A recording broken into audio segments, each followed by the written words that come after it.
So what did he tell you? This has just been a big problem bubbling under the surface, and we're finally seeming to get some answers.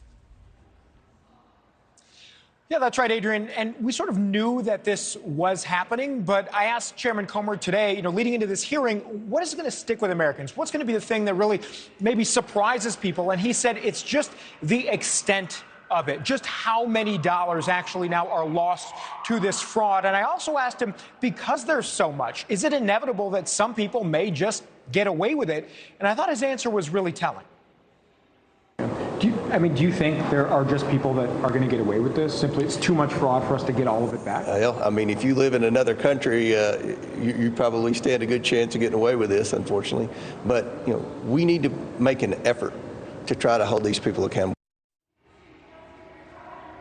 So I thought that was a pretty stunning admission that he said, if you're not here in this country, there is a chance that you just get away with it. And Adrian, we also have some exclusive reporting to NewsNation now, not just about people taking advantage of those loans around the pandemic, but also on identity theft being at their highest levels in history relating to pandemic abuse.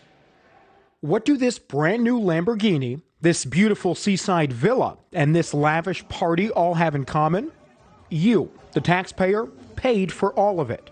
Court documents and public records show all of these luxury items were the fruits of fraud, bought and paid for with PPP loan money, the pandemic-era loan program meant to keep businesses afloat. We want to know what's the extent of the waste, what has this administration done to try to claw back any wasteful spending. Jim Comer, new chairman of the House Oversight Committee, will focus its first hearing later this morning on fraud related to the pandemic. Comer, in prepared remarks obtained by NewsNation, will say, quote, "We owe it to the American people to get to the bottom of the greatest theft of American taxpayer dollars in history."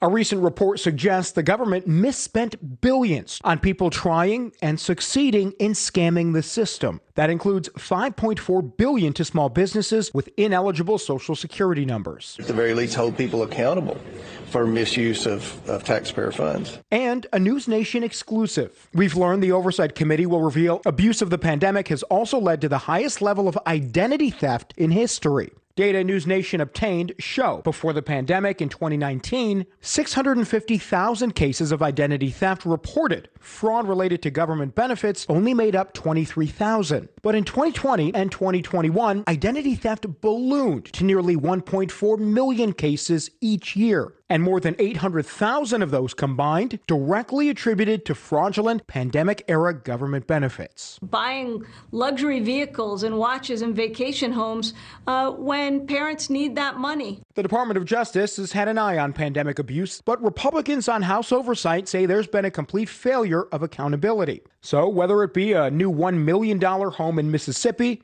or Rolexes in Houston, pandemic abuse has been an increasing headache for government watchdogs.